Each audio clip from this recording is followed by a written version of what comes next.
I am here today to speak directly to the choir. I know a lot of people wish to wake the sleeping, but I find it imperative to speak directly to you. For it is the choir that has the task of waking the sleeping, no? But for some reason the choir is still asleep. I am one of those people, as the awakening is always a work in progress. To think that all the work is done is just setting ourselves up for failure.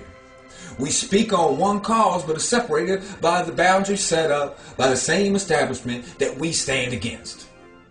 We are still separated by race, color, religion, tactics, importance, sport team, shoes, music, you name it. We use it against each other.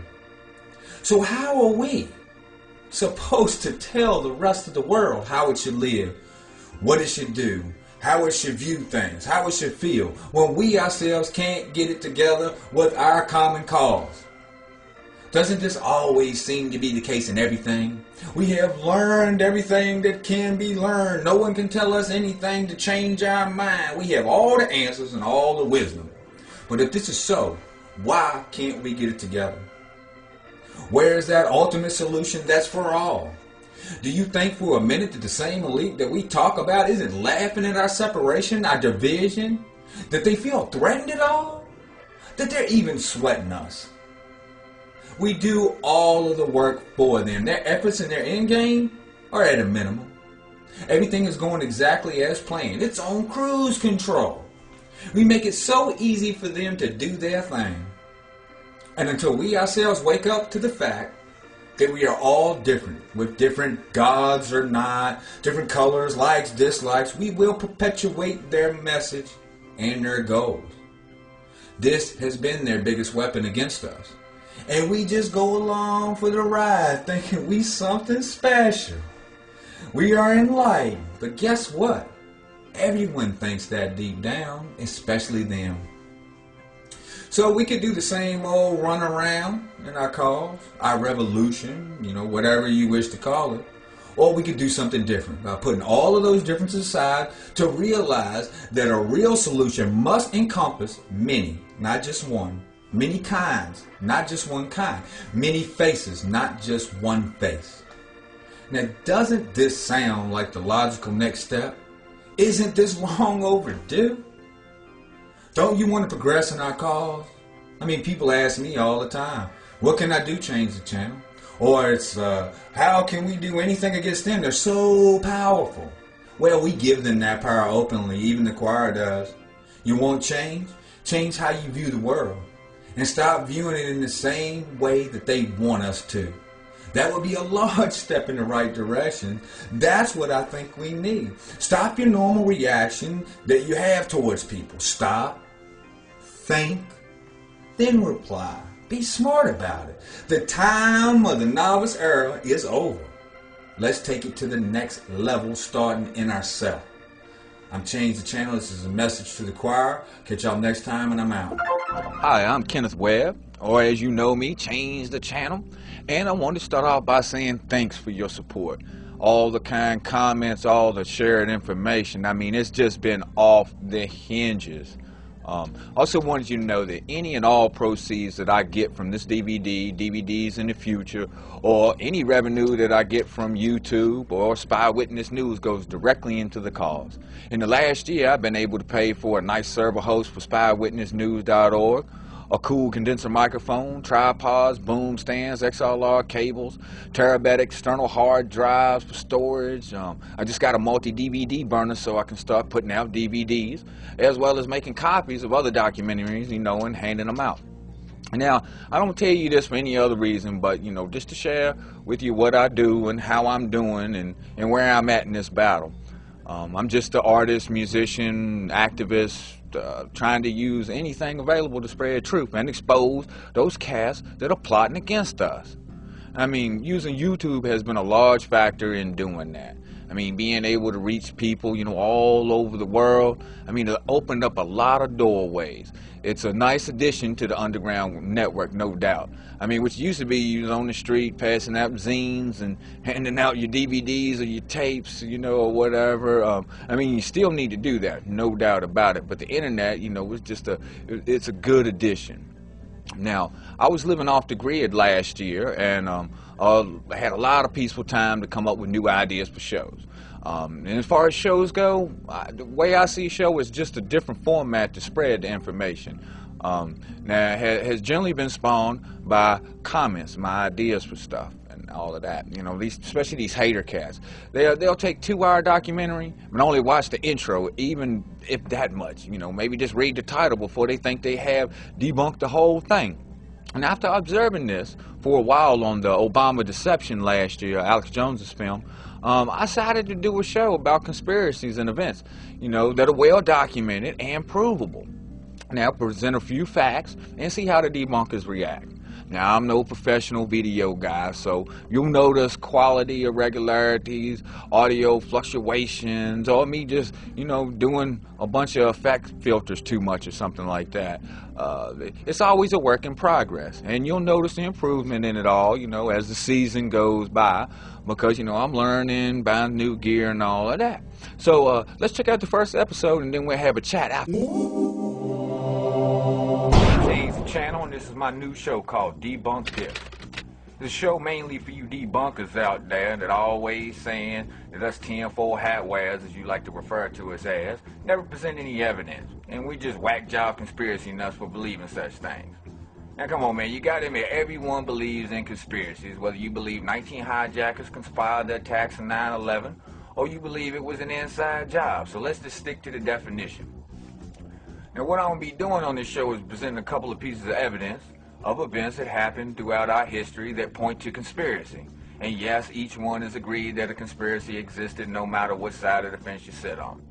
Now, I'll limit it to a couple of specifics to keep it simple and to the point. And if you can debunk any of what I'm saying or whatever I show, now I want you to do a response video and post it down in the video responses. Now, I don't want to hear any BS either. You debunkers talk the talk, but can you walk the walk? And that's what we're here to find out. The date was April 19, 1995 at 9:02 a.m. A single truck picked up by Timothy McVeigh on April 17th exploded in the street in front of the Alfred P. Murrah Federal Building. The truck was filled with roughly 5,000 pounds of ammonium nitrate and nitromethane. About 90 minutes later, McVeigh was stopped by an Oklahoma State trooper for driving a vehicle without a license plate, who then arrested him on firearms charges. 2 days later, he was charged in the bombing. His friend Terry Nichols was arrested in Kansas for conspiring with McVeigh on May 10th. By this, it's a fact that there was a conspiracy. Say it with me. Conspiracy. Okay, now let's flip the script. The year was 1993, and Martin Keaton, brother of Oklahoma Governor Frank Keaton, wrote a novel called The Final Jihad.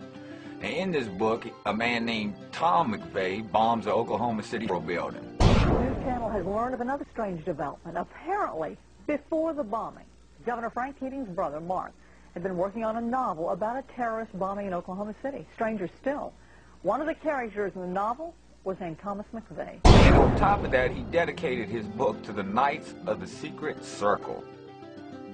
And you at least got to admit, that's some strange coincidence. I mean, what was this cat, Nostradamus reincarnated or something? Now back to the day of the bombing. The first bomb that was in the federal building did go off. It did the damage that you see right there. The second explosive was found and diffused. The third explosive that was found, and they are working on right now as we speak, I understand, both the second and third explosives, if you can imagine this, were larger than the first. 2 other explosive devices were found. I think you said another bomb. The Justice Department is reporting that a second explosive device has been found. That in fact 2 different explosive devices were found in addition to the one that went off. Confirmed through federal authorities that a second bomb has been found. The medical teams downtown are unable to get into the wreckage to retrieve more of the injured because of the presence of other bombs in the area. But it was a great stroke of luck that we actually have got diffused bombs. It's through the bomb material that we will be able to track down who committed this atrocity. And they said it, not me, multiple bombs. So how is it that the official report doesn't mention this? Am I just a whack conspiracy nut who missed something and thinking that there's a conspiracy to hide evidence? I'm not even thinking about the why. It's the if and the how which leads to the why. And the if and the how is proven here. Now debunk that. I've changed the channel. This has been my new show called Debunk This. Catch me next week where we'll tackle another conspiracy theory head on. And I'm out. Now, this was the first show. I didn't know what the response would be, so I gauged by the comments, I was surprised by the lack of debunking also. The only thing a few debunkers said was about the book, The Final Jihad, which I only put in there because I thought it was some strange stuff. It was a news broadcast of it and everything. I didn't put this in here as like, hey, try to debunk this, but I wasn't specific.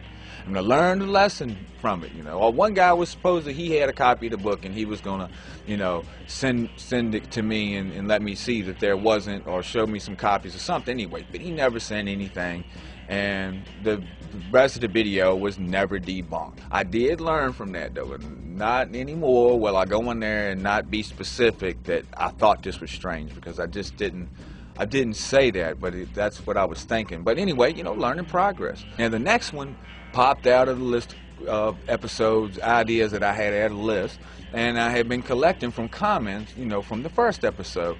And this one was on the first World Trade Center bombing.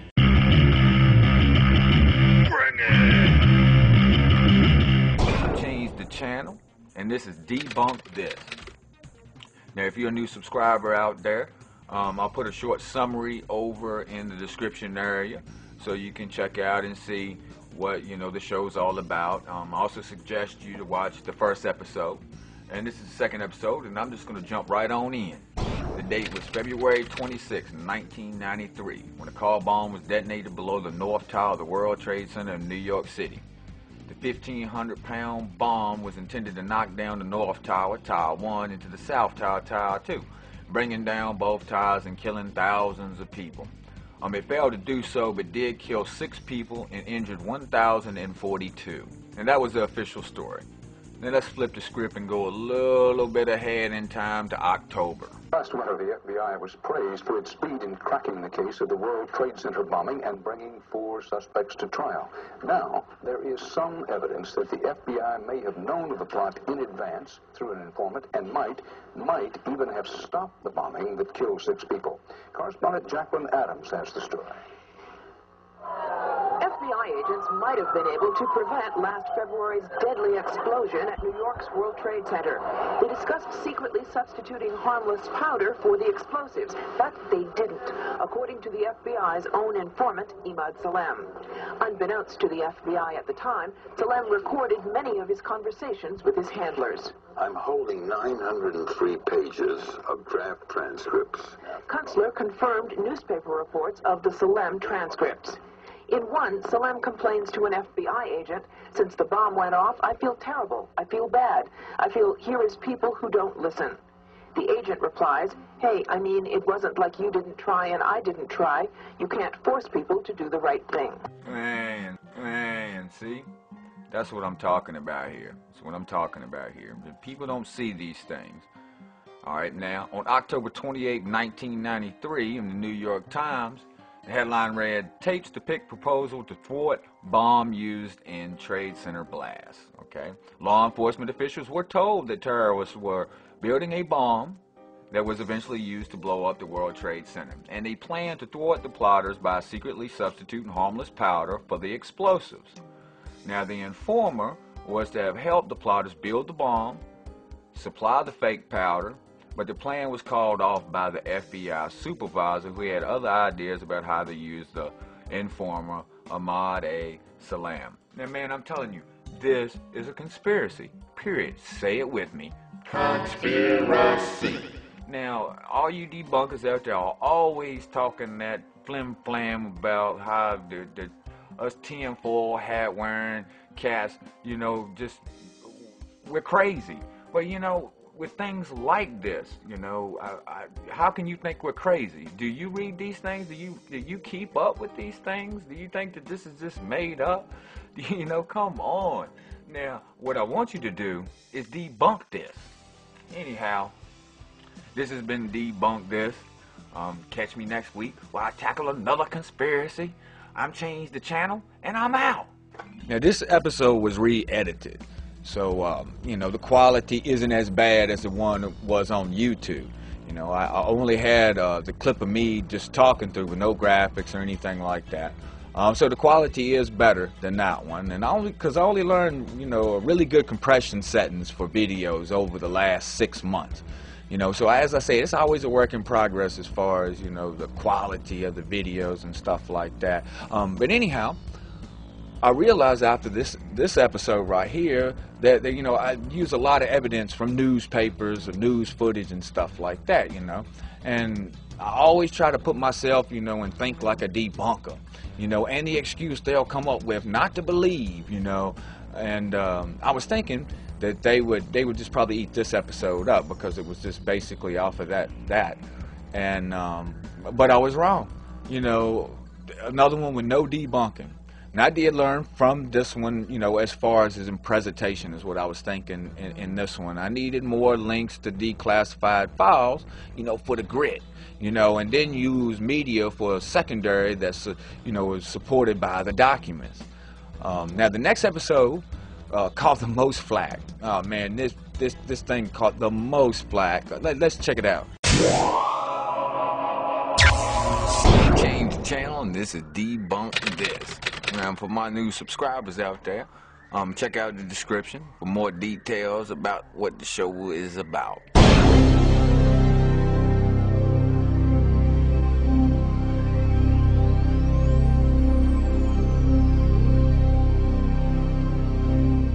Let's go jump on into this right here now.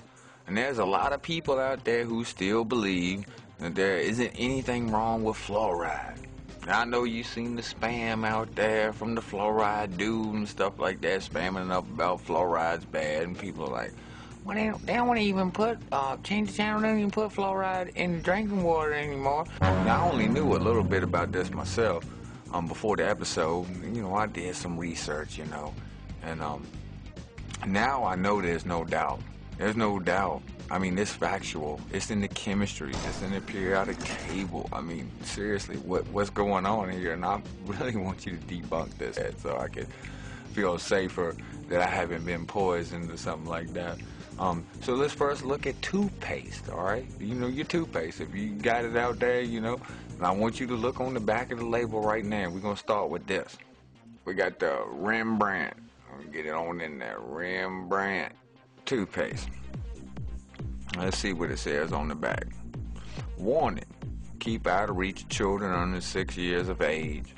If more than an amount used for brushing is accidentally swallowed, get medical help or contact the Poison Control Center right away. Now this is on the back. Let me see if I can get a zoom in on this right here.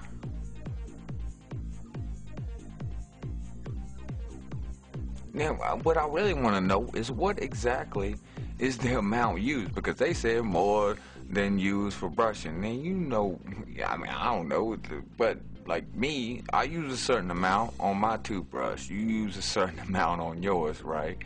So, I mean, is it a little dabble? Anything over a dabble or a clump? Now, sodium fluoride is classified as toxic by both, you know, inhalation, you know, from the dust or the aerosols, and ingestion. And in high enough dose, it has been shown to affect the heart and the circulatory system. And there's even lethal doses for a 70 kilogram, which is 154 pound human, is estimated at 5 to 10 grams. They stop using this in your drinking waters now, all you people in the cities or your own county water or whatever.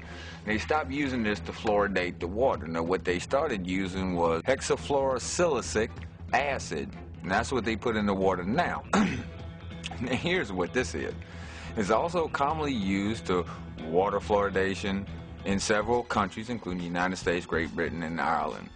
It is corrosive and may cause fluoride poisoning. Inhalation of the vapors can cause lung edema, okay? Now, which is the condition of watery fluid collecting in the cavities and tissues of the body. Okay, now look at it in the realms of this. Look at it, it says that, you know, the sodium fluoride, if you do over whatever amount to brush your teeth, right, which varies from person to person, that is poison. So you are getting some of this into your bloodstream over a period of time. And you brush your teeth 1 time, 2 times, 3 times, every time after a meal, snack, how many times you brushing your teeth a day, and how much of this stuff you absorbing. And I mean, this goes into account for this, right? And not only on top of that, but now you in there taking that shower, right? You wash and scrub and dubbing, right? And you know, you got it going through the pores of your skin, but now this vapor, you know, from this acid is going into your lungs, okay? It causes heart problems, respiratory problems, and all of this, you know, and that's just this is just the basics, man. They ain't even no telling exactly what this stuff does. Anyway, that's all the time I have for today. Please debunk this. I'm ChangeDaChannel. Catch us next week when we gonna tackle another issue that I'm gonna want you to debunk, but you can't, and I'm out. Now, I wanted to mix the series up a little, so I chose to do this topic after researching it, you know.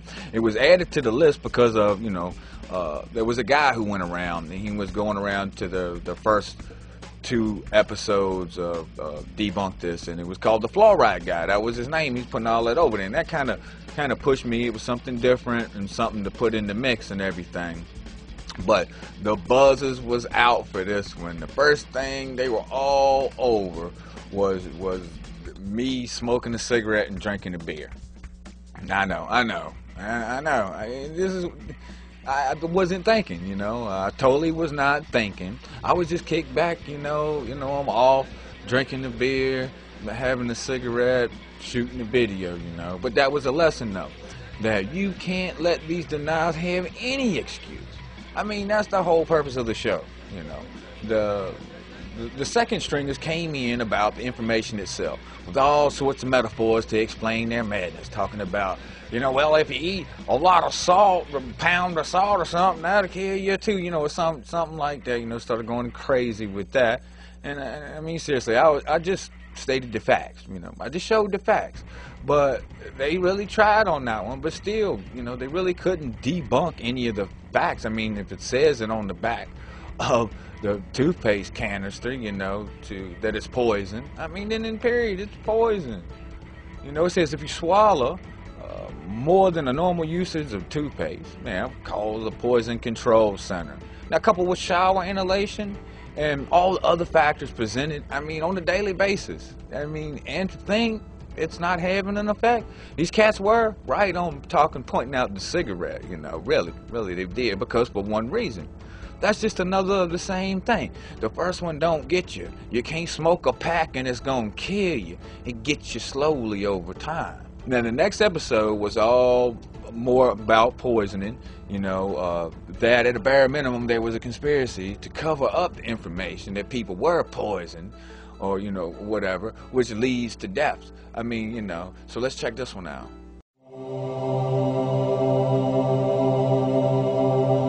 ChangeDaChannel, and this is DebunkThis, a show for you debunkers and people who don't believe in government conspiracy, that the U.S. government and its agency haven't poisoned, killed, and destroyed its own citizens for its own means. This show isn't about why, it's about how. And this show was also for the choir out there to exchange information and ideas in the comments section. Also, I know I could do some long documentary covering hours and hours worth of facts about any of the topics that are covered in this show, but I feel that we just got to keep it simple, you know, with a few key issues that can be backed by documents and other evidence, you know, when it narrows the BS factor of the deniers. Now, the year is 1991, and it's after the Persian Gulf War had ended. Now, the leadership of the Department of Defense has affirmed to veterans and sworn to the U.S. Congress that there is no information classified or unclassified that indicates that chemical or biological weapons were used in the Persian Gulf, and that there were no confirmed detections of any chemical or biological agents at any time during the entire conflict. Now let's go back a little bit to January 17, 1991, and after the air war had started in the Persian Gulf, chemical detection units from the Czech Republic confirmed chemical agents. French detection units detected chemical agents.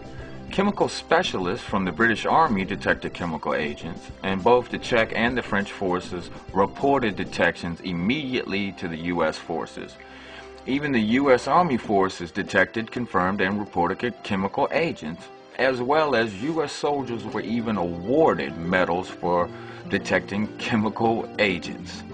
Now, before I go any further, over in the description, I have some links over there on this, all of this information that I'm going through right now, that you can reference. It's information from the GulfWarVets.com to actual documents from congressional and Senate hearings. There's also a zip file of roughly about 80 unclassified documents from the DoD on this. Now, after this period, the soldiers started experiencing illness, which was later that they came up with Gulf War syndrome, and it's a medical condition affecting many of the veterans of the Gulf War, causing fatigue, chronic headaches, skin and respiratory disorders, tumors. They said its origins is uncertain, though it has been attributed to exposure of combination of pesticides, vaccines, and other chemicals. Now, that's a current definition of Gulf War syndrome. Back then, there was a big division in the medical community, and there still is today. There's still a conflict in it. Matter of fact, in 1995, Dr. Dimitris Petropoulos, who is from Harvard School of Public Health, and he's also a Bilderberger, says that when people hear they should be ill, they become ill. The flip side, as it were, of the placebo effect. If you're telling people they should be sick, of course they'll believe it. And at this time also, and during this period, a lot of psychologists were saying it was PTSD and all this stuff was causing it and stuff like that. But anyhow, I just wanted to give you that to show you, what was going on during this time and how, people in the research field, medical field, they didn't have a clue because they didn't have all the, information. Let's move a little ahead in time to September 19, 1996, and the hearing on the exposure of troops and chemical and biological agents. Now, this is 5 years after the war ended. Now, the DoD admitted that more than 5,000 troops may have been exposed to chemical weapons when a battalion of U.S. soldiers blew up an Iraqi ammunition depot. Okay. Now, 1 month later, at the Pentagon's October 22, 1996 background news briefing, this number was increased to 20,867. Now, on April 11, 1997, after this information had started to come out and surface and stuff like that about this incident that they're admitting, saying happened and all of that, the Washington Post reports that it is now clear that with intelligence available to the government since at least 1986, the exposure could and should have been avoided. It is clear that the CIA, as well as the Defense Department, have been complacent in a stone wall, if not a cover-up. Let's go a little ahead in time. A few months here. June 26, 1997. The Pentagon increased the number to 27,000. On July 24th, less than a month later, 1997, the Pentagon increased the number from 27,000 to 98,900 troops that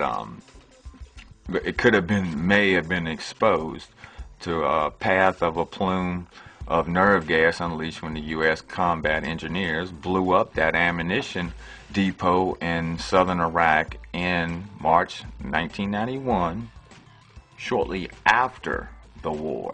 So with that said, by that lies under oath proven in their own documents and their conflicting testimonies now, it is apparent they conspired to conceal information about the exposure of chemical weapons to U.S. troops during the Persian Gulf War. And only after 5 years, given more conflicting testimony, changing their numbers of soldiers that may have been exposed from 5,000 to 98,900 over a 10-month period on 4 occasions. And also keep in mind, this was from a post-war demolition of the ammunition depot. This in itself conflicts with the French, Czech, and British reports of confirmed chemical agent detection, as well as the U.S. Army's own confirmed detection during the war, not to mention the soldiers that were awarded medals for detecting chemical agents. Even today, U.S. veterans of the 2003 Iraq War have reported a range of serious health issues, including tumors, daily blood and urine, sexual dysfunction, migraines, frequent muscle spasms, and other symptoms similar to the symptoms of the Gulf War syndrome. Now, I'm not saying why or what caused this illness. I'm no doctor. But what I am saying is that they conspired and are still conspiring to conceal vital information that has inhibited the medical community from treating this illness and has cost the lives of thousands of U.S. troops. Now, debunk that. Now, before I close out, I just want to say, I don't want to hear anybody sitting there, and you debunkers out there saying, what is there to debunk? Because that's about the only thing any of you have been able to say in the last 3 episodes. It's like, what is there to debunk? Guess what? It's nothing to debunk. You can't, because it is a fact. It's just the way it is. What you need to do, instead of going, what you should do is just admit it. Think about it. Do the research yourself. Look it up. Look it up. And that's all I'm saying. Check out the descriptions and debunk this. And of course, you're not going to be able to. The only thing that if you really got a level head, you're going to be able to do is you're going to reference all the material over here, and then you're going to find out the truth. We're going to wake you up. A whole lot of people out here, we are going to wake you guys up, man, because it's just too many facts out there that they've been doing these things and they're still doing them. Anyhow, I've changed the channel. This has been DebunkThis. I'll catch y'all next week when we tackle some more stuff head on, and I'm out. And this episode was just off the hinges as far as spreading the word to others who generally wouldn't pay attention, because a lot of non-conspiracy people could more relate to the treatment of U.S. soldiers, through that time period, and then correlate it with the present treatment that they see on the news all the time. I mean, it also reached a lot of soldiers, who shared their symptoms and stories on the thread that supported the documentation that, that was presented. Anyhow, now the next one that just came out and just popped me in the eye, the next episode, is because I heard that Glenn Beck and Popular Mechanics supposedly debunked FEMA camps, right? And I just could smell it. I could just smell the BS. So I was like, okay, all right, I got to check it out.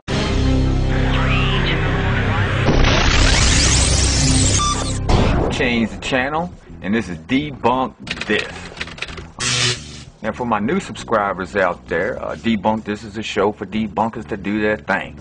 I mean, so many people find it hard to believe that we're being poisoned, tested on, that plans are documented to control and contain us, as well as kill us by the powers that be. That indeed conspiracies exist, and that anyone who speaks of this is just a nut job. This show isn't about why they do what they do. It's about the fact that it has been done, is being done. This won't be a show covering hours worth of evidence. We will focus on an element or two, keep it real simple and to the point. Now, all the links to all the documents are provided in the video description over there. You can check them out. It is my hope that some of these can be debunked, even though I doubt it, so that knowledge and truth can be refined. I also hope that if you can't debunk this, that people start to wake up to the reality of what's happened in the past and continues to go on today, so that the future doesn't consist of this cycle of destruction that kills us in the world we live in. And that's right. The date is today, 2009. And there are reports all over the internet, as well as videos showing what some claim to be some of the 800 plus FEMA camps inside the United States. They report that they are all staffed and even surrounded by full-time guards, but they're all empty. These camps are operated by FEMA, the Federal Emergency Management Agency, should martial law need to be implemented in the United States. Now, there's many sites out there and people who claim that this is absurd and just more tinfoil hat conspiracy theory mumbo jumbo. Even Glenn Beck hopped on the bandwagon on March 26, 2009, where he announced on his Fox Network show that he called Jim Miggs from Popular Mechanics 3 weeks prior to the show, and to have him look into the issue of FEMA camps.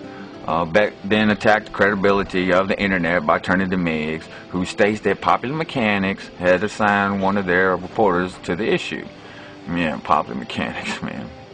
Despite admitting that they hadn't deeply researched the issue, Miggs makes it clear they have already decided that this isn't true.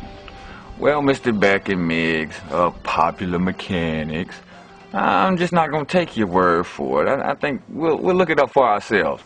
Let's start with a little history. February 19th, 1942, President Franklin Roosevelt authorized Executive Order 9066, which is for the internment of Japanese Americans, which refers to the forcible relocation and internment of approximately 110,000 Japanese Americans to housing facilities called war relocation camps. Now, since then, there has been over 100 executive orders signed and legislation passed to strengthen the government's option to do this on an even broader scale, under the guise of national security, national emergencies, immigration, and civil disobedience when they feel is necessary. Now, excuse me. Now, this is just the authorization for such actions. Now, let's examine how they are prepared to carry out these actions. The date is April 5th through the 13th, 1984. REX-84, short for Readiness Exercise 1984, is a plan by the United States federal government to test their ability to detain a large number of American citizens in case of civil unrest or national emergency. Lieutenant Colonel Oliver North and the FEMA agency have drafted a contingency plan providing for the suspension of the Constitution, the imposition of martial law, and the appointment of military commanders to head state and local governments and to detain dissidents and Central American refugees in the event of a national crisis. There has been other master military contingency plans. Garden Plot is one of them, which is the United States Civil Disobedience Plan 52-2, and a similar earlier exercise titled Lantern Spiker. Now let's take a look at the restructure of command organizations and modern actual implementations of these types of places that we call FEMA camps. November 25th, 2002, Homeland Security Act of 2002 was passed, giving birth to the United States Department of Homeland Security. It was intended to consolidate U.S. executive branch organizations related to Homeland Security into a single cabinet agency. There are 22 agencies that were incorporated into the new department, including the Federal Emergency Management Agency, FEMA, and the U.S. Immigration and Customs Enforcement, which is ICE. Now, January 24, 2006. KBR, the engineering and construction subsidiary of Halliburton, has been awarded an indefinite delivery / indefinite quantity, IDIQ as they call it, contract from the Department of Homeland Security for construction of detention centers for emergency influx of immigrants into the U.S. or to support a rapid development of new programs, national emergencies such as national disaster, etc. And they're pretty proud of their work, says their executive VP, Bruce Stansky. We are especially gratified to be awarded this contract because it builds our extremely strong track record in the arena of emergency operations support. We look forward to continuing good work we have been doing to support our customer whenever and wherever we're needed. Now, I'll also make a note here that on KBR's news release on their website, they also state that they had the prior contract, which was from 2000 to 2005. Now let's move forward to this past January 22nd, 2009. National Emergency Establishment Act introduced to the House. H.R. 645 was introduced to the 111th Congress in its first session to direct the Secretary of Homeland Security to establish national emergency centers on military installations. Section 2, Establishment of the National Emergency Centers. A. In general, in accordance with the requirements of this Act, the Secretary of Homeland Security shall establish not fewer than 6 national emergency centers on military installations. B. Purpose of the National Emergency Centers. The purpose of the National Emergency Centers shall use existing infrastructure. 1. to provide temporary housing, medical, and humanitarian assistance to individuals and families dislocated due to an emergency or major disaster. 2, to provide centralized locations for the purposes of training and ensuring the coordination of federal, state, and local first responders. Number 3, to provide organizational locations to improve the coordination of preparedness, response, and recovery efforts of government, private, and not-for-profit entities, as well as faith-based organizations. You'll have to check out some of them videos on that, talking to some reverends and stuff now. Before I go on to the last part of this document, this legislation that was put in, they've already been doing this anyway. They've already been doing this. I'll put some video links over there. They've been doing this. I don't know what they're doing with this anyhow. But anyway, number 4, to meet other appropriate needs as determined by the Secretary of Homeland Security. And you notice they always put these types of things in. To meet other appropriate needs as determined by blah, blah, blah, blah, blah. With all that said, is that's so hard to believe? Are you debunkers and doofers so hard-headed that you can't accept the facts when they're staring you right in the face to the right of the screen? All you need to do is click the links. And then look at all the videos people have posted showing these places. But perhaps they're in all FEMA camps or whatever you or they would like to call them. But by the evidence presented here, they do exist, which would substantiate that some of these videos are actual camps. At bare minimum, you would at least have to admit that they exist to help us during a national emergency. Of course, you would have to disregard all the legislation that has been passed to give them the powers to use these places for much different purposes. But I'm not here to talk about why. I'm here to provide evidence of if. And that has been provided here at Debunk That. I'm ChangeDaChannel. This has been DebunkThis. And catch me next week when we will tackle another issue that you debunkers are going to try to debunk, but you're not going to be able to do it.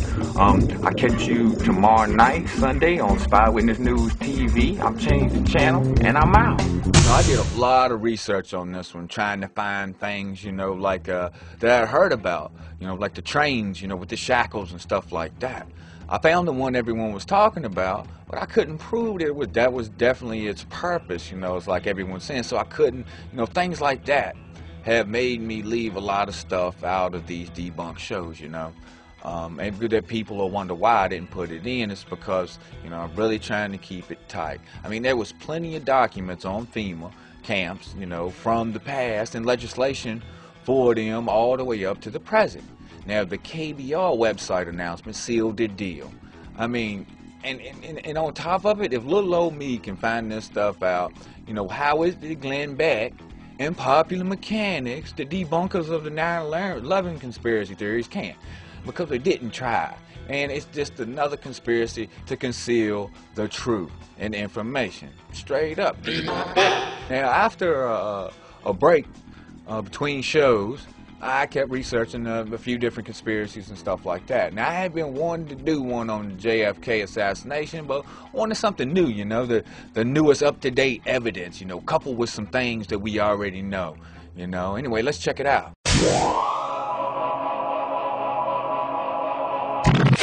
I've changed the channel, and this is DebunkThis. The show for the debunkers and the doofers that can't seem to get their little pea brains around the fact that conspiracies have always existed and exist this very day. That we have been tested on and poisoned, that plans are documented to control and contain us as well as kill and enslave us at their will. The show isn't about why they do what they do. It's about the fact that it has and is being done. And this show won't be covering hours worth of evidence. We'll focus on the element or two, keep it simple and to the point. Only using scientific and documental evidence that will be listed to you to reference in the video description over there.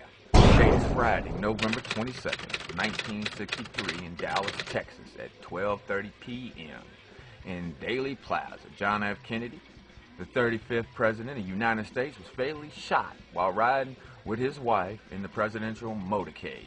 Now, I must admit, this episode has been a task. And I'm not going to lie about this. I've been working on this for a while, trying to sift through everything. There's so much information out there on both sides of the fence. I've been over the debunkers information as well as the pro-conspiracy information, and I have to say that both sides do twist facts and words to push their side, and that's just what happens. I'm not going to go over the controversy about the weapon used. Mauser German-made rifle with the sniper scope sights that was found, and the German-built Mauser with the sniper scope that was used to kill President Kennedy, an Italian Mannlicher Carchanto. I'm not going to get wrapped up in the rhetoric from the debunker sites that falsely state that conspiracy theorists always say that the magic bullet was in pristine condition, when in fact they'd say almost pristine. No, I'm not going to get into any of that. What I am going to get into is the scientific facts that back some admissions that in fact there was a conspiracy, and that yes, a shot was fired from the grassy knoll, and this has been proven at a 95 to 96.3% chance, which is basically beyond a shadow of a doubt. The President's Commission on the Assassination of President Kennedy, known unofficially as the Warren Commission, was established on November 29, 1963, to investigate the assassination of the United States President John F. Kennedy on November 22nd. Its 888-page final report was presented to Johnson on September 24, 1964, and was made public 3 days later. It concluded that Lee Harvey Oswald acted alone in the killing of Kennedy and the wounding of Texas Governor John Connally. 15 years after the Warren Commission issued the report, a congressional committee named the United States House Select Committee on Assassinations reviewed the Warren Commission's report and the underlying FBI report on which the Commission heavily relied. The committee criticized the performance of both the Warren Commission and the FBI for failing to investigate whether other people conspired with Oswald to murder President Kennedy. The committee report concluded the FBI's investigation of whether there had been a conspiracy in President Kennedy's assassination was seriously flawed. The conspiracy aspects of the investigation were characterized by a limited approach and inadequate applications and use of available resources and technology. The committee concluded that Lee Harvey Oswald fired 3 shots at President John F. Kennedy. The second and third shot had fired struck the president.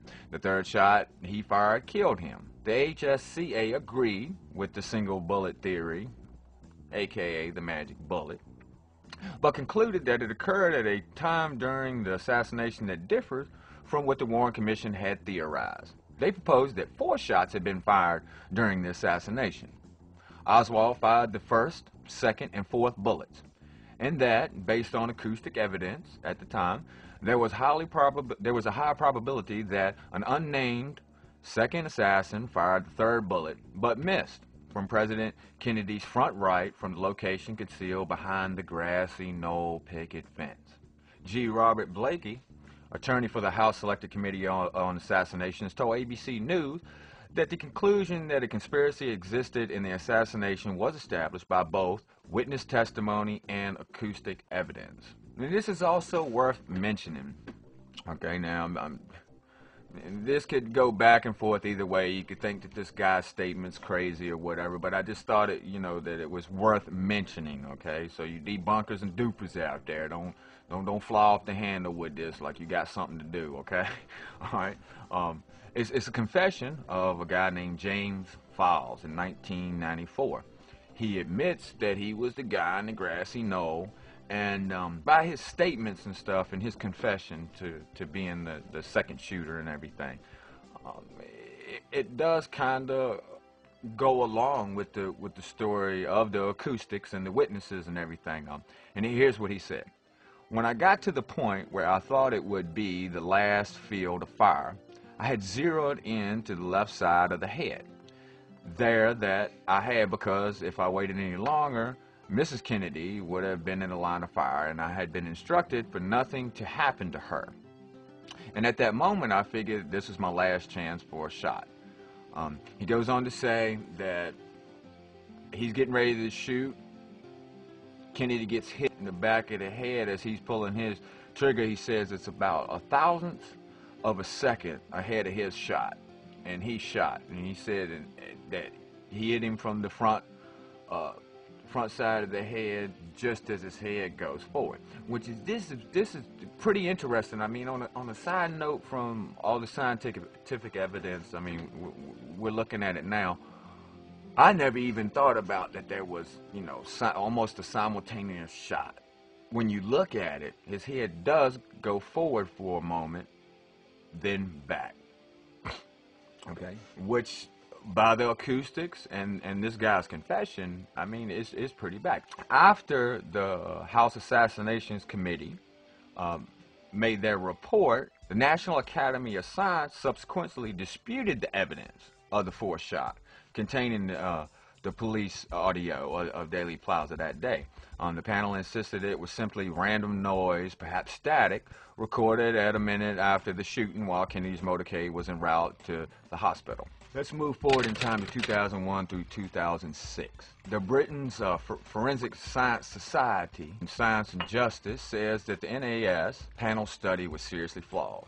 George Robert Bakey, the former chief counsel for the House Assassinations Committee, said the NAS panel study has always bothered him because it dismissed all 4 punitive shots as random noise, even though the 3 sound bursts from the book depository matched up precisely with film of the assassination and other evidence such as the echo patterns in Dealey Plaza. This is an honest, careful scientific examination of everything that we did through the Assassination Committee with all the appropriate statistical checks. It shows that we made some mistakes too, but minor mistakes. The main thing is when push comes to shove, he increased the degree of confidence that a shot was fired from the grassy knoll. We thought there was a 95% chance that it was a shot from there. After these more modern day tests, scientific studies, he puts it at a 96.3%. Either way, it's beyond a reasonable doubt. Over in the description is links to the most up-to-date scientific findings on this topic conducted by world-renowned, reputable, and credible scientists using the most up-to-date technologies. You can't get around this. None of them other studies out there are as up-to-date as these. I mean, and it puts it at a 96.3% chance. I mean, and that is basically without a reasonable doubt there that there was shots fired from the grassy knoll. And that means that there was a what? What does that mean, guys? Y'all tell me out there, say it with me. Conspiracy. Okay? So anyway, debunk that. Anyhow, I'm ChangeDaChannel. This has been DebunkThis. Catch me next time when we tackle another controversial issue. And I'm out. And after this episode, I believe the debunkers were starting to get ticked off. I mean, they started to realize that I wasn't going to present the things they wanted me to in each one of these. Instead, they found that I presented new things, as well as providing links, you know, so there can't be any mistakes made. The new technology used to tighten up what we pretty much knew anyhow. You know, now a lot of people will say, you know, the driver killed Kennedy, you know, over the shoulder shots and all sorts of things that, you know, I should have put in, but have no scientific evidence that beats the 96.8% correctness ratio that the new research uncovered. I mean, come on, you can't get, I mean, that's just tight. After this episode, I wanted to mix it up again, so I decided to do some research on some government testing.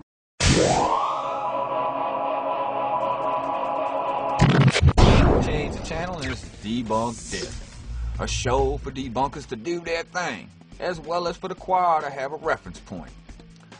So many people find it hard to believe that we're being poisoned, tested on. Their plans are documented to control and contain us, as well as kill us by the powers that be. That indeed conspiracies exist, and not everyone who speaks of this is a nut job, or you got to call yourself a nut job, because everybody believes in conspiracy theories. Everybody has one, whether you're talking about OJ, whether you're talking about 9/11. No matter what side of the fence on, you are a conspiracy theorist. Debunk that, by the way. Now, this show isn't about why they do what they do. It's about the fact that it has and is being done. Now, this show won't be covering hours worth of evidence. We will focus on an element or two and keep it simple and to the point. Now, all links are going to be provided for this, from declassified documentation to news articles. Now, there are many people who like to comment, and you know, I know you've seen them, you might even be one of these people. That is ridiculous to think that the U.S. government will poison, test, or even kill its own citizens. I mean, they say that you're a conspiracy nut. Or they ask, why would the government do that to its own people? And to those people, I have to say, to understand why, one must understand how and if they're even doing it. Now, through investigation and research, the how and if can be found of declassified material, documentation, appending evidence to the why. Now let's get on into this, and let's start by taking a look at 64 years of declassified material dating from 1931 to 1995. Now, using any search engine out there that you want to use, type in human experimentation, government experimentation, and you'll get a bunch of sites out there that have the same list that's going from 1931 to 1995. Now, on all of these lists, I went through so many sites that have the same list, but they don't tell where they got this information from. And I kind of got to say that I think that they just got it off another website and then put it on theirs instead of resourcing this stuff, looking it up and seeing where this information came from. I know it makes it hard to do, but you know, that's just how it is. So what I did was I went through the list and I just kind of went through and I picked a bunch of ones to cover, and then I researched it. So let's start with the 1931. 1931, Dr. Cornelius Rose, under the Rockefeller Institute for Medical Investigation, infects human subjects with cancer cells. Now, this cat later goes on to establish the U.S. Army Biological Warfare facilities in Maryland, Utah, and Panama. And he is named to the U.S. Atomic Energy Commission. Now, while there, he begins a series of radiation exposure experiments on American soldiers and civilian hospital patients. 1932, the Tuskegee syphilis study begins. 200 black men diagnosed with syphilis are never told of their illness, are denied treatment, and instead are used as human guinea pigs in order to follow the progression and symptoms of the disease. They subsequently die from syphilis, and their families are never told that they could have been treated. 1938, a little psychological experimentation here. The War of the Worlds aired on October 30th over CBS Radio with 6 million listeners. And they presented with a series of simulated news bulletins which suggested that an actual Martian invasion was in progress. Now, some listeners heard only a portion of the broadcast. And in the atmosphere of tensions and anxiety leading to World War II, took it to be a real news broadcast. Now, newspapers reported that panic ensued. People were fleeing the areas. Others was thinking they were smelling poison gas, and so on and so on. Now, this was directed and narrated by Orson Welles. The episode was an adaptation of H.G. Wells' novel, The War of the Worlds. Now, Wells' adaptation was one of the radio project's first studies. Now, the radio project was a social research project funded by Rockefeller Foundation to look into the effects of mass media on society. 1940, 400 prisoners in Chicago were infected with malaria in order to study the effects of new and experimental drugs to combat the disease.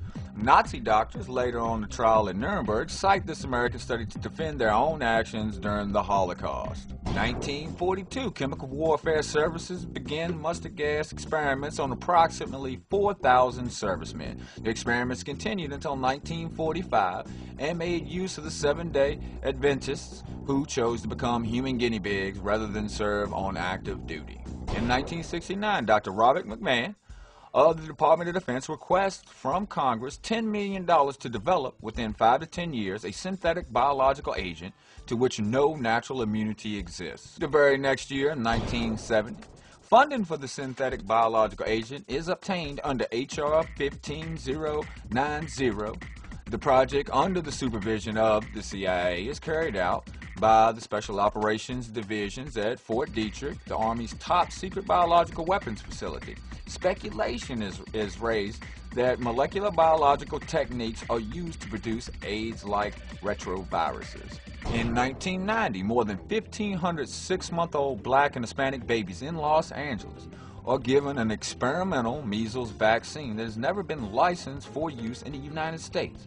CDC later admits their parents were never informed that the vaccine being injected into their children was experimental. 1995, Dr. Garth Nicholson uncovers evidence that the biological agents used during the Gulf War had been manufactured in Houston, Texas.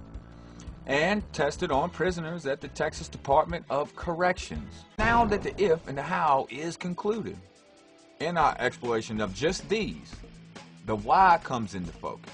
Now, although we can reach different whys, we can agree that the if and the how is factual.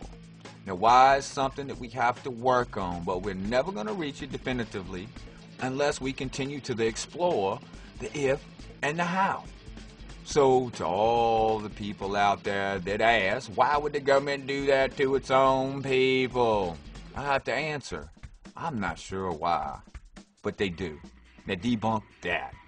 This is all the time for Debunk This. I'm ChangeDaChannel. Catch me next time when we'll go over another controversial issue that you debunkers are going to want to debunk. And I wish you could, but you're not going to be too, because as I do this show, I get better and better with getting my research done and backing it up with the straight government documentations. But I do hope that somebody can say something that it's fake or something, man, and this isn't really going on. Anyhow, I'm ChangeDaChannel. Catch you next time, and I'm out. Now, like I said in this episode, I get frustrated when I can't find solid references to something I'm reading. I can't stand it. It just bothers me. This really pushed the concept of this show. I mean, I saw that list all over the internet, and we couldn't find any references, so I just decided to pick some out and then find the government documents to prove if these things actually happened, which they did. And this show also showed the progression of testing on us by the government throughout the years. And which leads us to think, I mean, did they just stop all of a sudden? Not long after this episode, I moved from off the grid out west to the East Coast to set up my base operations out here near my oldest son, grandchildren, and my mom. Now, during this downtime, I continued to collect data for future shows. Now, I'll put this next episode off from the very beginning of the series because I just wanted to get this one tight, because everybody was saying, you've got to do one on 9/11. You got to do a debunk this on 9/11. And I just kept putting it off. And then when I felt that I had gathered enough evidence, to present, a really tight show, then it came. Let's check it out.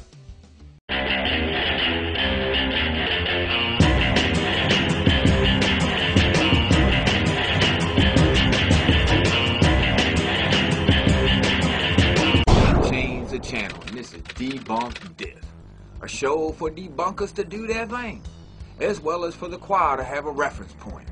Now, so many people find it hard to believe that we're being poisoned, tested on, lied to. Their plans are documented to control us and contain us, as well as kill us by the powers that be. That indeed conspiracies do exist, and that not everyone who speaks of it is a nut job, or else you'd have to call yourself a nut job. I mean, because whether it's O.J. Simpson, Michael Jackson, or 9/11, everyone speaks of conspiracies. Everybody's got them. Now, this show won't be about why they do what they do.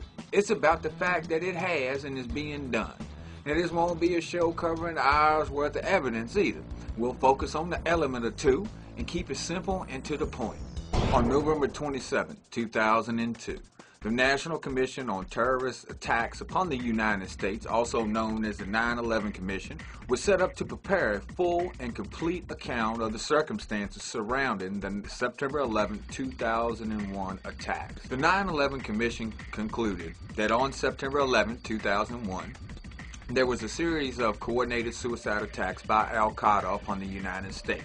On that morning, 19 Al-Qaeda members hijacked 4 commercial airliners. The hijackers intentionally crashed 2 of the airliners into the Twin Towers of the World Trade Center in New York City, killing everyone on board. Both buildings collapsed within 2 hours, destroying nearby buildings and damaging others. The hijackers also crashed the 3rd airliner into the Pentagon in Arlington, Virginia, just outside of Washington, D.C. The 4th plane crashed in the field near Shanksville in a rural Pennsylvania town. There were no survivors from any of the flights. Let's start off by taking a look at these commission members and what they said during and after the finalization of their commission report. John Farmer, former Attorney General of New Jersey, was responsible for drafting the original 9/11 report. He says, at some level of government, at some point in time, there was an agreement not to tell the truth about what happened. I was shocked at how different the truth was from the way it was described. The NORAD tapes told a radically different story from what had been told to us and the public for 2 years. Thomas H. King, the former New Jersey Republican governor who led the commission, said, "We to this day don't know why NORAD told us what they told us. It was just far from the truth." Tom Romner, a former Indiana representative, said, "We were extremely frustrated with the false statements we were getting," he said in a CNN interview. Max Cleland, a former Georgia senator who resigned from the 9/11 Commission, said that it was just a national scandal, he said in a PBS interview. Now, looking at all of this, and these people were supposed to, give us, prepare a full and complete account of the circumstances surrounding the 9/11 2001 attacks. And they're sitting there saying that they were lied to, and then they published this commission's final report of what was supposed to happen. But yet, if you look at everything that they're saying, it's not correct. They were lied to. They know they were lied to. So all the debunkers out there, that book is false. Period. Toss it out, throw it in the garbage can. We need another investigation just on that alone. But we're not going to stop there, are we? And your debunkers are always saying that there were no explosives used on that day. Well, let's just take a look real quick at, just some eyewitnesses. They believe there was a bomb in the lobby. So I believe the bomb hit the lobby first. Another explosion happened. It was obvious. Something had happened right there in the lobby. All the windows were blown out.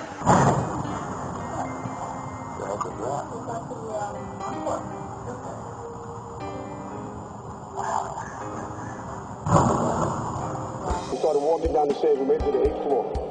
Big explosion. Tell you I'm okay, all right? Here, hold on. You want to call your mother or something? You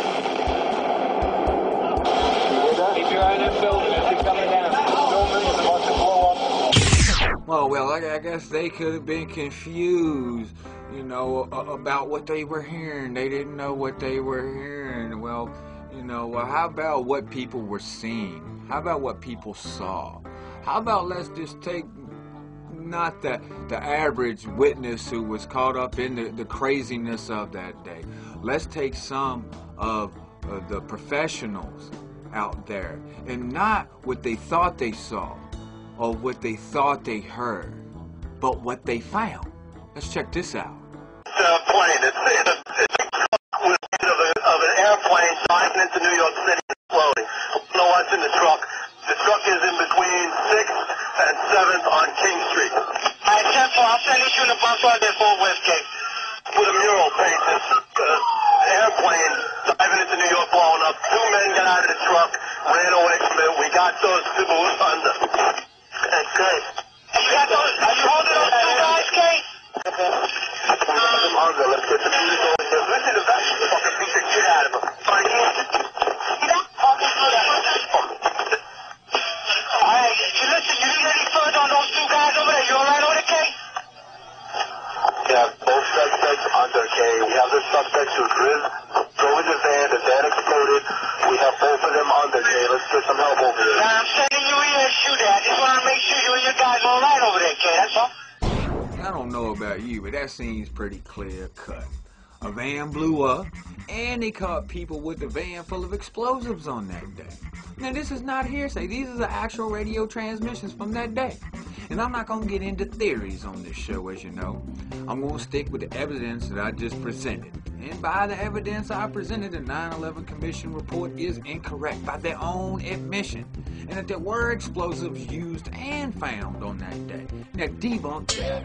Anyhow, change the channel. This has been DebunkThis. Catch me next time when I'm going to go over another conspiracy that you debunkers are going to want to debunk and you're not going to be able to. Anyhow, I'm out. Now, from the beginning of this one, even when I started the DebunkThis series, when I was thinking about this show, I knew it had to be different from all the documentaries you've seen, on the issue with different angles, I didn't show the buildings falling into their own footprint. I didn't go into the thermite or any of the tons of things I could have. You know, first it started off to prove that the official story was, you know, it wasn't correct. A very simple task. And then I did a little spot shots of witnesses hearing explosions, you know, acting as a pivoting point, leading them to the actual radio transmissions from the police about the truck exploding. You know, they had a mural of planes crashing into New York City on the side, you know. So just in this simple presentation, it's, you know, proven that the 9/11 Commission report isn't correct. So they have to stop referring to that as some kind of real story. It's not correct. And that there were explosives used that day. I mean, yes, I agree that those buildings, all three of those buildings were brought down. I mean, but to debunkers, you know, to the debunkers and everything, there's no way for me to prove that to them. But if I can stump them up enough that they use their general one-liners in their mind, you know, a seed has been planted, because those fools can't stand to be wrong about anything, you know, because if they could debunk it, they would. You know, now 9/11 being a false flag operation, you know, no matter how you slice it, led me to the next and final episode of the season. Let's check it out.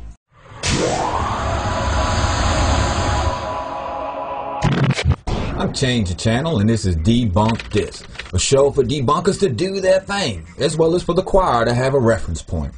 So many people find it hard to believe that we're being poisoned, tested on, lied to, that plans are documented to control and contain us, as well as kill us by the powers that be. That indeed conspiracies exist, and that not everyone who speaks of it is a nut job, or else you're going to have to call yourself a nut job. I mean, because whether it's OJ, Michael Jackson, 9/11, Rodney King, everyone speaks of conspiracies. Now, this show isn't about why they do what they do. It's about the fact that it has and is being done. Now, this show won't be covering hours worth of evidence. We will focus on some elements, keep it simple, and keep it to the point. False flag operations are covert operations used to deceive the public in such a way that the operations appear, though, that they were carried out by other entities. The name is derived from the military concept of flying false colors.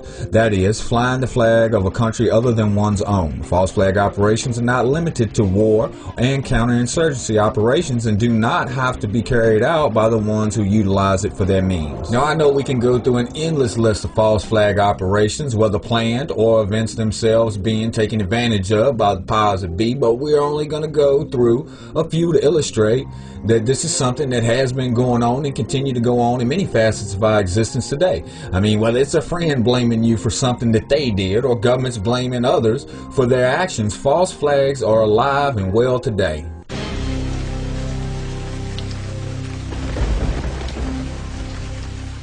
On the 18th of July in 64 AD, Rome, the then capital of the Roman Empire, was almost consumed by fire.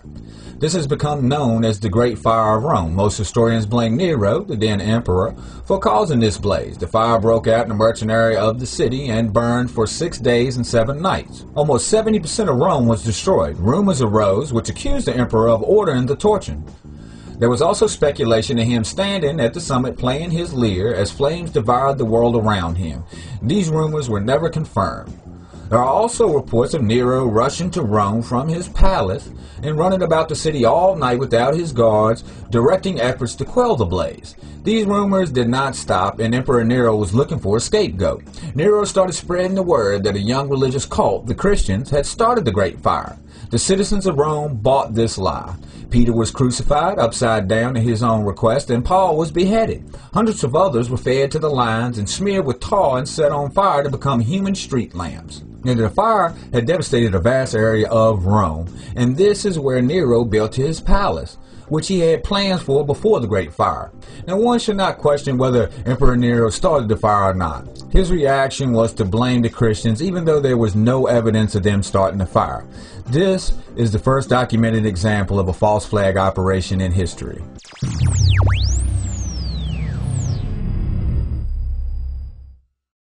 On February 15, 1898, an explosion ripped through the American battleship Maine, anchored in Havana Harbor, sinking the ship and killing 260 sailors.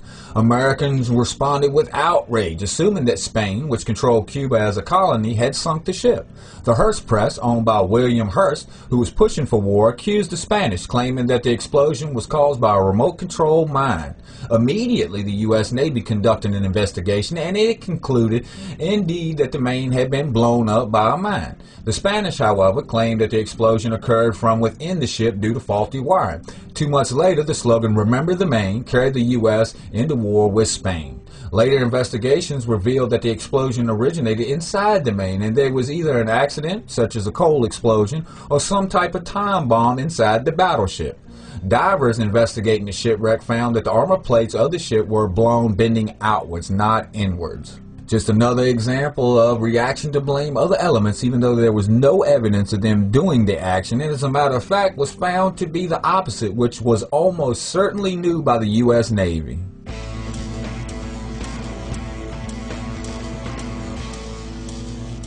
On February 1st, 1964, Operation Plan 34 Alpha commences. U.S. and South Vietnamese naval forces initiate Operations Plan 34 Alpha, which calls for raids by South Vietnamese commandos operating under American orders against North Vietnamese coastal and island installations. Although American forces were not directly involved in the actual raids, U.S. Navy ships were on station to conduct electronic surveillance and monitor North Vietnamese defense responses under the program called Operation DeSoto Patrols, which were part of Operation 34 Alpha. The top-secret program consisted primarily of covert actions against the North Vietnamese. DeSoto Patrols, Special Ops, were U.S. Navy destroyer vessels equipped with mobile van of signals intelligence used for intelligence collection in hostile waters. On August 2nd, 1964, North Vietnamese patrol boats responding to a Operation Plan 34 Alpha attack by South Vietnamese gunboats against the North Vietnamese island attacked the destroyer USS Maddox, which was conducting a DeSoto mission in the area.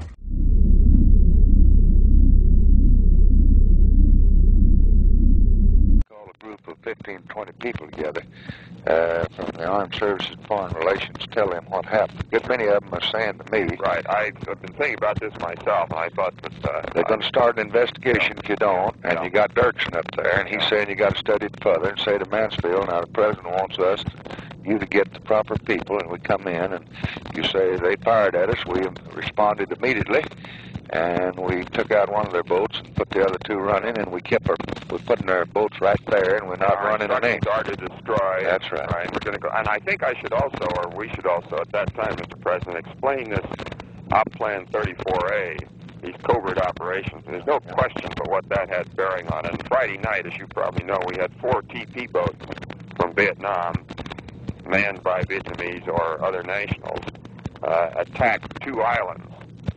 And we expended, 1,000 rounds of ammunition of one kind or another against them. We probably shot up a radar station and a few other miscellaneous buildings. And following 24 hours after that, with this destroyer in that same area, undoubtedly led them to connect the two events. Well, say that to Dirksen. I mean, you notice Dirksen says this.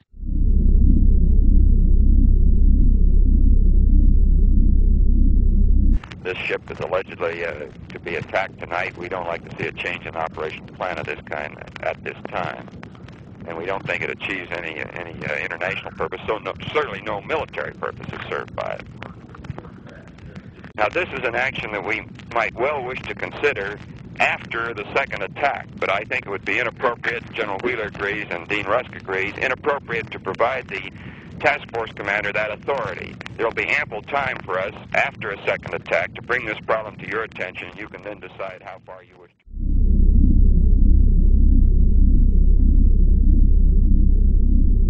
President, we just had word by telephone from Admiral Sharp that the destroyer is under torpedo attack. I think I might get Dean Rusk and Mac Bundy and have them come over here, and we'll go over these retaliatory actions, and then we ought to... I sure think you all agree with that, yeah. And I've got a category here. I'll call it to them. Now, where are these torpedoes coming from? Well, we don't know. Presumably from these unidentified craft that I mentioned to you a moment ago. It seems to me State and we and George Reedy ought to agree now on a statement that could be made by one of the departments, I presume the Pentagon. But before doing that, I wanted to ask your permission to do so. The statement that we would make, I would propose, would simply say that during the night hours, the 2 destroyers were attacked by patrol boats. The attack was driven off. No casualties or damage to the destroyers. We believe several of the patrol boats were sunk. Details won't be available until daylight.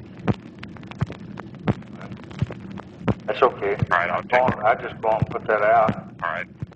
And after this ghost attack that didn't even happen, the Tonkin Gulf Resolution, officially known as the Southeast Asia Resolution Public Law 88-408, was a joint resolution of the United States Congress, which was passed on August 7, 1964, and paved the way for the United States' involvement further in the Vietnam War.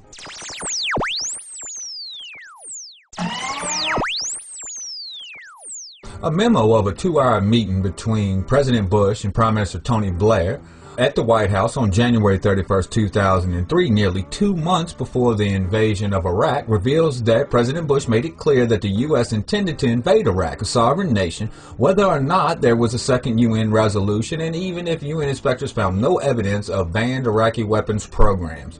President Bush told Mr. Blair that the U.S. was so worried about the failure to find hard evidence against Saddam that it thought of flying U-2 reconnaissance aircraft planes with fighter cover over Iraq painted in UN colors. He also added that if Saddam fired on them, that he would be in breach of the UN resolutions. Now, we all know about the WMDs and all of that. We could just go on and on and on, but we need to focus on a few for the existence of false flags.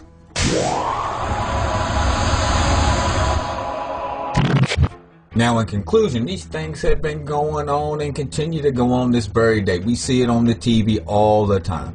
Events occurring that people will use for their political gains regardless of if they plan them, have foreknowledge of, or just utilize the events.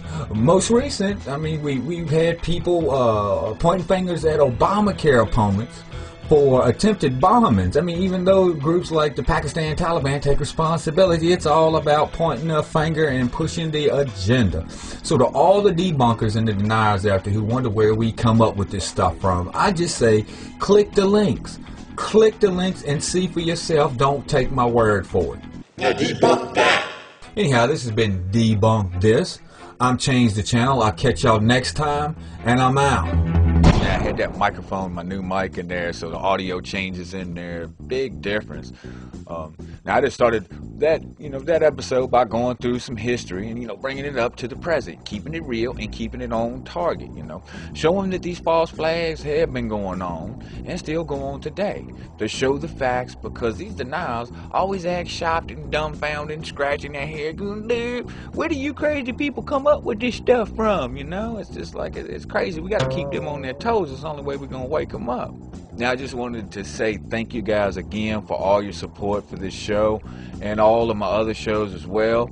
Next season will be tighter. The quality of the video, audio, and material presentations and everything, it will be better. I'm working on it and trying to get there, Now, I don't really have a specific date for season 2 yet. Things have a tendency for popping out at me. Shoot, I might start them season 2 tomorrow or something like that, there's no telling. Also, before I forget, make copies of this, and make copies of any of my stuff. Just, anything I do on Spy Witness News, I got music over there. Use that music with you. Feel free. Take this DVD, make copies. Take this DVD, re-edit it if you don't like the way it's edited. Use it for a good purpose, and just, that's what it's all about. It's a work in progress, Best wishes to you and yours. Stay safe, stay prepared, and stay aware. I'm ChangeDaChannel, and I'm out.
When I was young, my father told me, son,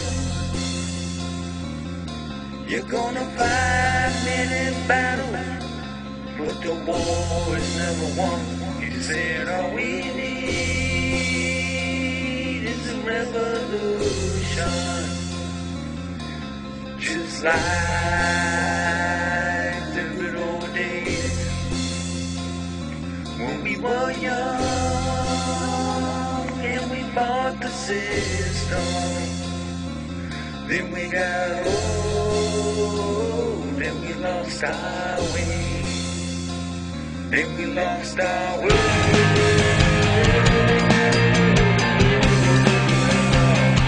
Then we lost our way.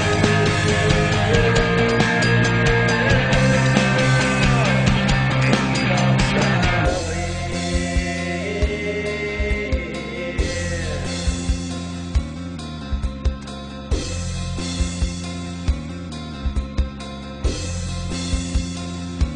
When I was young, my mother told me, son, you got to follow the love and compassion, and from that you never run. She said, all we need is a revolution, just like the good old days when we were young and we fought the system. Then we got old and we lost our way. Then we lost our way.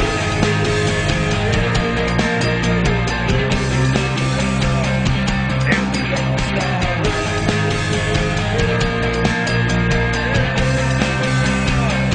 Then we lost our way.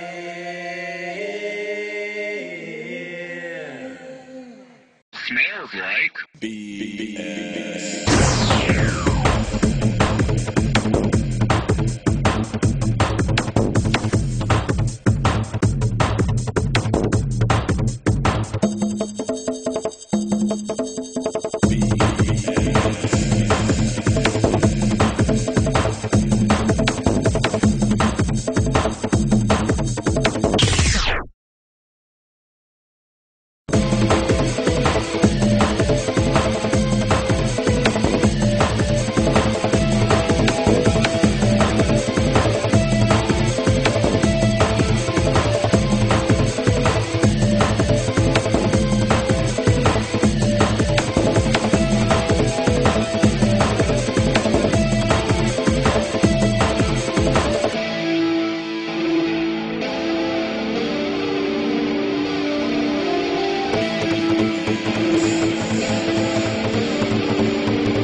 Will the real Bin Laden please raise your hand?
بسم الله الرحمن الرحيم.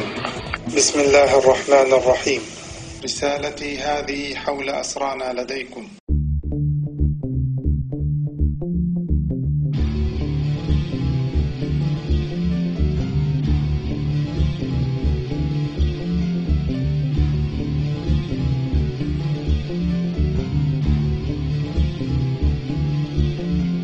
The United States government has always been in charge of making sure that the response is appropriate.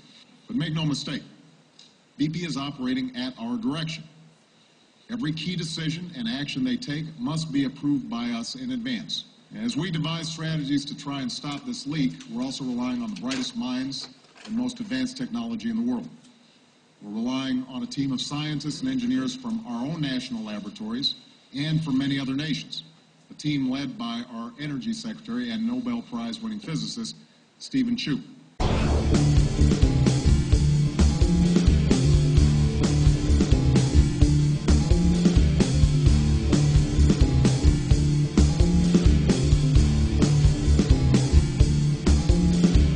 The day that the rig collapsed and fell to the bottom of the ocean, I had my team in the Oval Office that first day.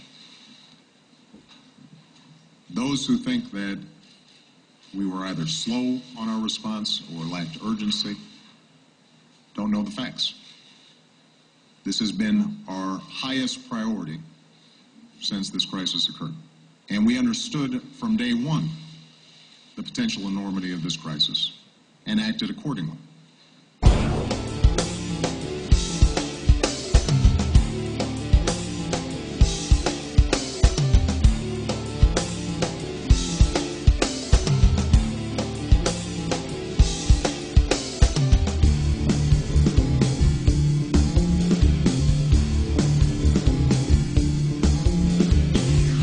When it comes to the moment this crisis occurred, moving forward, this entire White House and this entire federal government has been singularly focused on how do we stop the leak and how do we prevent and mitigate the damage to our coastlines. Any major decision that they make has to be done under the approval of Thad Allen, the National Incident Coordinator. So this notion that somehow the federal government is sitting on the sidelines and for the last 3 or 4 or 5 weeks, don't know the facts.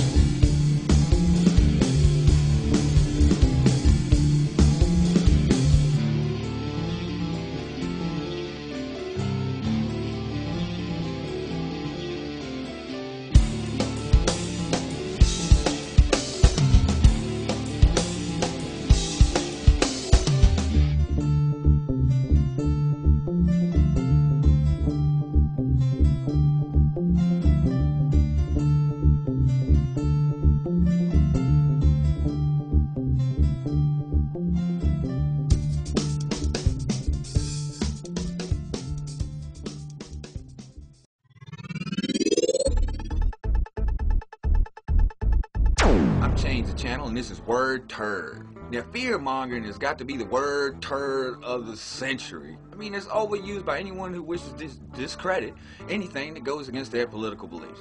It's like fear-mongering about fear-mongering. I mean, take for instance all the declassified government documents that show that they have tested on and killed its own citizens. Now, the name fearmonger comes from scaremonger, which is a person who spreads frightening or ominous reports or rumors. Well, I'm sorry, declassified documents aren't rumors. And as far as ominous, giving the impression that something bad or unpleasant is going to happen, that just isn't so, as these things have already happened. Now, a very short time ago, everything like that was called a conspiracy theory, or you were a conspiracy theorist. Now only the cats who haven't caught up with the bandwagon to hop on it yet still use that word. Now, you'll see it from time to time, but for the most part, it has evolved into fear-mongering. Everybody's using them, just like they did with conspiracy theorists or conspiracy theory, without really understanding the definition of the words that they throw around at anyone or anything that opposes their political belief. Now, don't hand me that BS about spooky music being used in videos and all that hype. Music and sound effects are like punctuation marks in a video. It highlights points. Now, I mean, if you're talking about bad things, I don't think you're going to have happy-go-lucky, fluffy music in there. Now, you can pick any topic about the government and point to both sides of the fence as being fear-mongers, and they'll point at each other. It's like crackheads calling crackheads crackheads. Come on, people. We got to get real. We got to get educated. Stop using word turds that you don't even understand their meaning just because it's an easy way out of a real debate about an issue you evidently are lacking any knowledge about. Hence is the reason you use word turds in the first place. Anyhow, I'm ChangeDaChannel, and this has been Word Turd. I'll catch y'all next time, and I'm out. Bring it!